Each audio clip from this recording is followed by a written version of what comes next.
ओम शांति। आज 12 नवंबर 2025 के बाबा के मधुर महावाक्य सुनेंगे।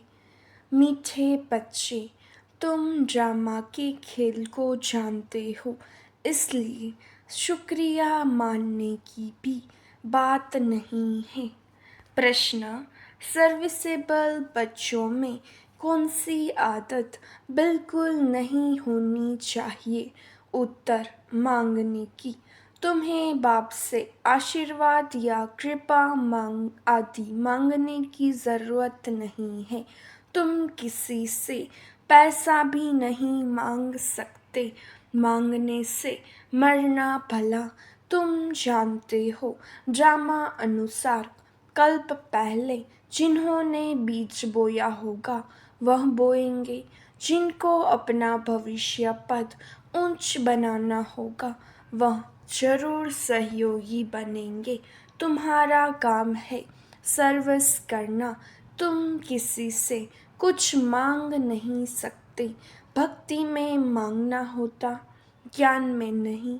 गीत, मुझको सहारा देने वाले। ओम शांति। यह बच्चों के अंदर से शुक्रिया अक्षर बाप टीचर सद्गुरु के लिए नहीं निकल सकता, क्योंकि बच्चे जानते हैं यह खेल बना हुआ है। शुक्रिया आदि की बात नहीं है। यह भी बच्चे जानते हैं। ड्रामा अनुसार ड्रामा अक्षर भी तुम बच्चों की बुद्धि में आता है।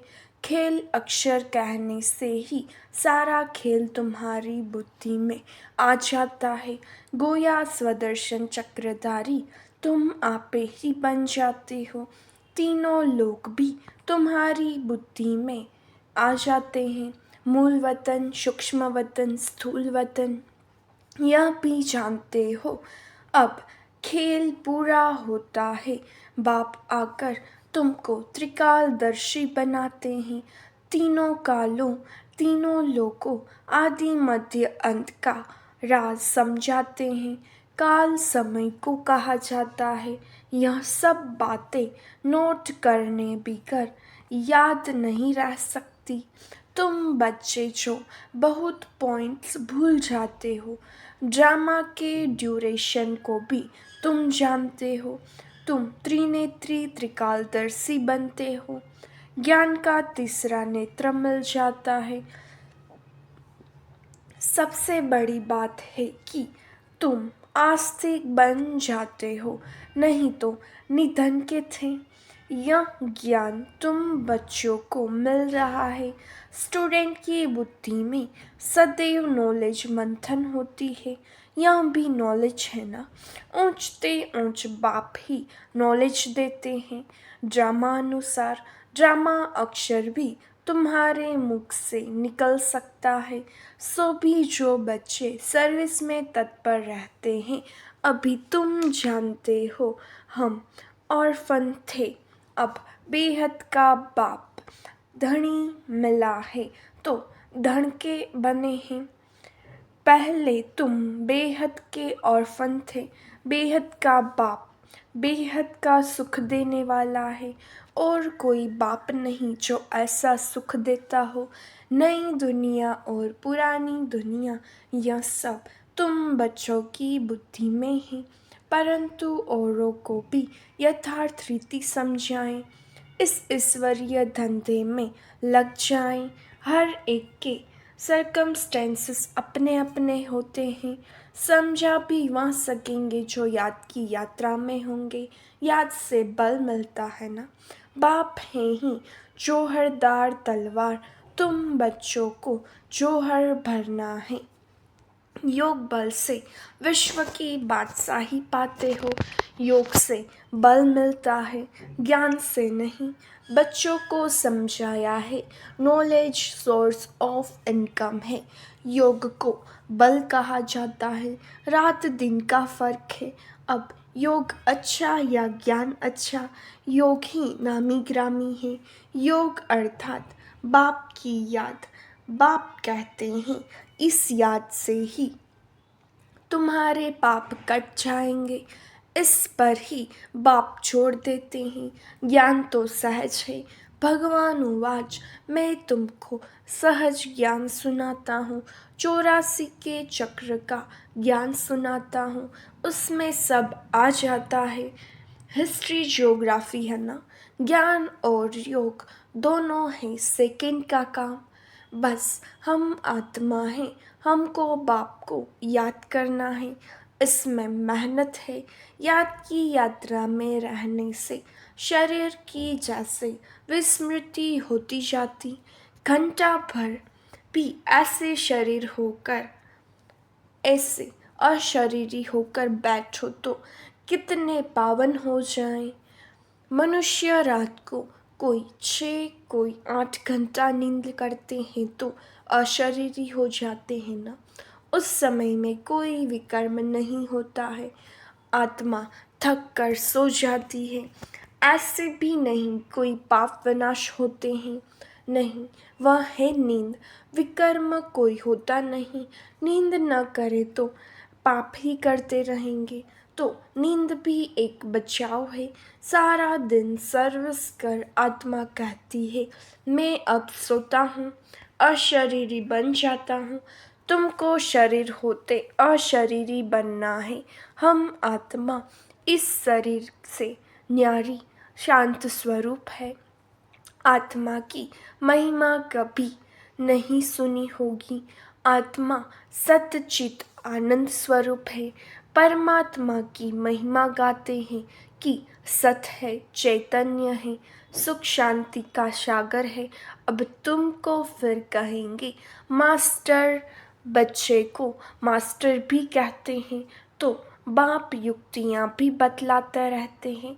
ऐसे भी नहीं सारे दिन नींद करनी है, नहीं, तुमको तो याद में रह पापों का विनाश करना है। जितना हो सके बाप को याद करना है। ऐसे भी नहीं बाप हमारे ऊपर रहम व कृपा करते हैं, नहीं, यह उनका गायन है। रहम दिल बादशाह, यह भी उनका पाठ है। तमो प्रधान से सतो प्रधान बनाना। भक्त लोग महिमा गाते हैं, तुम्हें सिर्फ महिमा नहीं गानी है। यह गीत आदि भी दिन प्रतिदिन बंद होते जाते हैं। स्कूल में कभी गीत होते हैं क्या? बच्चे शांति में बैठे रहते हैं। टीचर आता है तो उठकर खड़े होते हैं, फिर बैठते हैं। यह बाप कहते हैं, मुझे तो पाठ मिला हुआ है पढ़ाने का, सो तो पढ़ाना ही है। तुम बच्चों को उठने की दरकार नहीं, आत्मा को बैठ सुनना है। तुम्हारी बात ही सारी दुनिया से न्यारी है। बच्चों को कहेंगे क्या तुम उठो? नहीं, वह तो भक्ति मार्ग में करते, यहाँ नहीं। बाप तो खुद उठकर नमस्ते करते हैं। स्कूल में अगर बच्चे देरी से आते हैं तो टीचर या तो रूल लगाएंगे या बाहर में खड़ा कर देंगे, इसलिए डर रहता है टाइम पर पहुंचने का। यहाँ तो डर की बात नहीं, बाप समझाते हैं, मुरलियाँ मिलती रहती है, वह रेगुलर पढ़नी है। मुरली पढ़ो तो तुम्हारी प्रेजेंट मार्क पड़े, नहीं तो एब्सेंट पड़ जाएगी। क्योंकि बाप कहते हैं, तुमको गुह्य गुह्य बातें सुनाता हूँ। तुम अगर मुरली मिस करेंगे तो वह पॉइंट्स मिस हो जाएंगी। यह है नई बातें जो दुनिया में कोई नहीं जानते। तुम्हारे चित्र देखकर ही चकित हो जाते हैं। कोई शास्त्रों में भी नहीं है, भगवान ने चित्र बनाए थे, तुम्हारी यह चित्र शिला है नहीं। ब्राह्मण कुल के जो देवता बनने वाले होंगे, उनकी बुद्धि में ही बैठेगा। कहेंगे यह तो ठीक है, कल पहले भी हमने पढ़ा था, जरूर भगवान पढ़ाते हैं। भक्ति मार्ग के शास्त्रों में पहले नंबर में गीता ही है, क्योंकि पहला धर्म ही यह है। फिर आधा कल्प के बाद उसके भी बहुत पीछे दूसरे शास्त्र बनते हैं। पहले इब्राहिम आया तो अकेला था, फिर एक से दो, दो से चार हुए। जब धर्म की वृद्धि होते होते लाख डेढ़ हो जाते हैं तो शास्त्र आदि बनते हैं। उनके भी आधा समय बाद ही बनते होंगे। हिसाब किया जाता है ना। बच्चों को तो बहुत खुशी होनी चाहिए, बाप से हमको वर्षा मिलता है। तुम जानते हो, बाप हमको सारा ज्ञान सृष्टि चक्र का समझाते हैं। यह है बेहद की हिस्ट्री ज्योग्राफी। सबको बोलो, यहाँ वर्ल्ड की हिस्ट्री ज्योग्राफी समझाई जाती है जो और कोई सिखला न सके। भल वर्ल्ड का नक्शा निकालते हैं, परंतु उसमें यह कहाँ दिखलाते हैं कि लक्ष्मी नारायण का राज्य कब था, कितना समय चला। वर्ल्ड तो एक ही है, भारत में ही राज्य करके गए हैं, अब नहीं है। यह बातें किसकी भी बुद्धि में नहीं है। वह तो कल्प की आयु ही लंबी लाखों वर्ष कहते थे। तुम मीठे मीठे बच्चों को कोई जास्ती तकलीफ नहीं देते। बाप कहते हैं पावन बनना है। पावन बनने के लिए तुम भक्ति मार्ग में कितने धक्के खाते हो, अब समझते हो। धक्के खाते खाते 2500 वर्ष गुजर गए। अब फिर बाबा आया है फिर से राज्य भाग्य देने। तुमको यही याद है, पुरानी से नई और नई से पुरानी दुनिया जरूर होती है। अभी तुम पुराने भारत के मालिक हो ना, फिर नए के मालिक बनेंगे। एक तरफ भारत की बहुत महिमा गाते रहते, दूसरे तरफ फिर बहुत ग्लानि करते रहते। वहाँ भी तुम्हारे पास गीत है, तुम समझाते हो अब क्या क्या हो रहा है। यह दोनों गीत भी सुनाने चाहिए। तुम बता सकते हो कहाँ राम राज्य है, कहाँ राम राज्य और कहाँ यह बाप है। गरीब निवास, गरीबों की ही बच्चियां मिलेंगी। साहूकारों को तो अपना नशा रहता है, कल पहले जो आए होंगे वहीं आएंगे। फिक्रात की कोई बात नहीं, शिव बाबा को कभी कोई फिक्रात नहीं होती। दादा को होगी, इनको अपना भी फिक्र है। हमको नंबर 1 पावन बनना है। इसमें है गुप्त पुरुषार्थ, चार्ट रखने से समझ में आता है। इनका पुरुषार्थ जास्ती है। बाप हमेशा समझाते रहते हैं डायरी रखो। बहुत बच्चे लिखते भी हैं, चार्ट लिखने से सुधार बहुत हुआ है। यह युक्ति बहुत अच्छी है तो सबको करना चाहिए। डायरी रखने से तुमको बहुत फ़ायदा होगा। डायरी रखना माना बाप को याद करना, उसमें बाप की याद लिखनी है। डायरी भी मददगार बनेगी, पुरुषार्थ होगा। डायरियाँ कितनी लाखों करोड़ों बनती हैं नोट आदि करने के लिए। सबसे मुख्य बात तो यह है नोट करने की, यह कभी भूलना नहीं चाहिए। उसी समय डायरी में लिखना चाहिए। रात को हिसाब किताब लिखना चाहिए, फिर मालूम पड़ेगा। यह तो हमको घाटा पड़ रहा है, क्योंकि जन्म जन्मांतर के विक्रम भस्म करने हैं। बाप रास्ता बताते हैं, अपने ऊपर रहम व कृपा करनी है। टीचर तो पढ़ाते हैं, आशीर्वाद तो नहीं करेंगे। आशीर्वाद कृपा रहम आदि मांगने से मरना भला। कोई से पैसा भी नहीं मांगना चाहिए। बच्चों को सख्त मना है। बाप कहते हैं ड्रामा अनुसार जिन्होंने कल पहले बीज बोया है, वर्षा पाया है, वह आपे ही करेंगे। तुम कोई काम के लिए मांगो नहीं, नहीं करेगा तो नहीं पाएगा।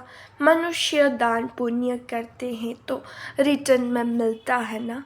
राजा के घर में साहूकार के पास जन्म होता है। जिनको करना होगा वह आप ही करेंगे, तुमको मांगना नहीं है। कल्प पहले जिन्होंने जतना किया है, ड्रामा उनसे कराएगा। मांगने की क्या दरकार है, बाबा तो कहते रहते हैं, हुंडी भरती रहती है सर्विस के लिए। हम बच्चों को थोड़ी ही कहेंगे पैसा दो। भक्ति मार्ग की बात ज्ञान मार्ग में नहीं होती। जिन्होंने कल पहले मदद की है वह करते रहेंगे, आप ही कभी मांगना नहीं है। बाबा कहते हैं बच्चे चंदा चीरा तुम इकट्ठा नहीं कर सकते, यह तो सन्यासी लोग करते हैं। भक्ति मार्ग में थोड़ा भी देते हैं, उसका रिटर्न में एक जन्म लिए मिलता है। या फिर है जन्म जन्मांतर के लिए, तो जन्म जन्मांतर के लिए सब कुछ दे देना अच्छा है ना।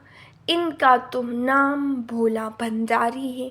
तुम पुरुषार्थ करो तो विजय माला में पिरोए जा सकते हो।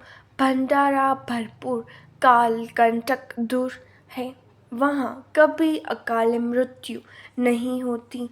यहाँ मनुष्य काल से कितना डरते हैं, थोड़ा कुछ होता है तो मौत याद आ जाता। वहाँ यह ख्याल ही नहीं। वहाँ तुम अमरपुरी में चलते हो, यह 6 मृत्यु लोक है। भारत ही अमर लोक था, अब मृत्यु लोक है। तुम्हारा आधा कल्प बहुत छी पास हुआ है, नीचे गिरते आए हो। जगन्नाथपुरी में बहुत गंदे गंदे चित्र हैं। बाबा तो अनुभवी है ना, चारों तरफ घुमा हुआ है। गोरे से सावरा बना है, गांव में रहने वाला था। वास्तव में यह सारा भारत गांव है। तुम गांव के छोरे हो, अब तुम समझते हो हम विश्व के मालिक बनते हैं। ऐसे मत समझना, हम तो बॉम्बे में रहने वाले हैं। बॉम्बे भी स्वर्ग के आगे क्या है, कुछ भी नहीं, एक पत्थर भी नहीं। हम गांव के छोरे निधड़क के बन गए हैं, अब फिर हम स्वर्ग के मालिक बन रहे हैं तो खुशी रहनी चाहिए। नाम ही है स्वर्ग, कितने हीरे जवाहरात महलों में लगे रहते हैं। सोमनाथ का मंदिर ही कितना हीरे जवाहरातों से भरा हुआ था। पहले पहले शिव का मंदिर ही बनाते हैं, कितना साहूकार था। अभी तो भारत गांव है, सतयुग में बहुत माला माल था। यह बातें दुनिया में तुम्हारे सिवाय कोई भी नहीं जानते। तुम कहेंगे कल हम बादशाह थे, आज फकीर है, फिर विश्व के मालिक बनते हैं। तुम बच्चों को अपने भाग्य पर शुक्रिया मानना चाहिए। हम पद्मा पद्म भाग्यशाली हैं। अच्छा, मीठे मीठे सिखिलते बच्चों प्रति माता पिता बाप दादा का याद प्यार और गुड मॉर्निंग। रूहानी बाप की रूहानी बच्चों को नमस्ते। हम रूहानी बच्चों की रूहानी बाप दादा को याद प्यार नमस्ते, गुड मॉर्निंग, ओम शांति। शुक्रिया बाबा, शुक्रिया। धारणा के लिए मुख्य सार। पहली पॉइंट, विकर्मों से बचने के लिए इस शरीर में रहते और शरीरी बनने का पुरुषार्थ करना है। याद की यात्रा ऐसी हो जो शरीर की विस्मृति हो जाए। दूसरी पॉइंट, ज्ञान का मंथन कर आस्तिक बनना है। मुरली कभी भी मिस नहीं करनी है अपनी उन्नति के लिए। डायरी में याद का चार्ट नोट करना है, वरदान रूहानी शक्ति को हर कर्म में यूज़ करने वाले युक्ति युक्त जीवन मुक्त भव। इस ब्राह्मण जीवन की विशेषता है ही रूहानियत। रूहानियत की शक्ति से ही स्वयं को व सर्व को परिवर्तन कर सकते हो। इस शक्ति से अनेक प्रकार के जिस्मानी बंधनों से मुक्ति मिलती है, लेकिन युक्ति युक्त बन हर कर्म में लूज होने के बजाय रूहानी शक्ति को यूज़ करो। मनसा वाचा और कर्मणा तीनों में साथ साथ रूहानियत की शक्ति का अनुभव हो। जो तीनों में युक्ति युक्त है वो ही जीवन मुक्त है। स्लोगन: सत्यता के विशेषता द्वारा खुशी और शक्ति की अनुभूति करते चलो। अव्यक्त इशारे: अशरीरी व विदेही स्थिति का अभ्यास बढ़ाओ। जो भी परिस्थितियाँ आ रही है और आने वाली है उसमें विदेही स्थिति का अभ्यास बहुत चाहिए। इसलिए और सभी बातों को छोड़, यह तो नहीं होगा, यह तो नहीं होगा, क्या होगा, इस क्वेश्चन को छोड़ दो। अभी विदेही स्थिति का अभ्यास बढ़ाओ। विदेही बच्चों को कोई भी परिस्थिति व कोई भी हलचल प्रभाव नहीं डाल सकती। अच्छा, ओम शांति।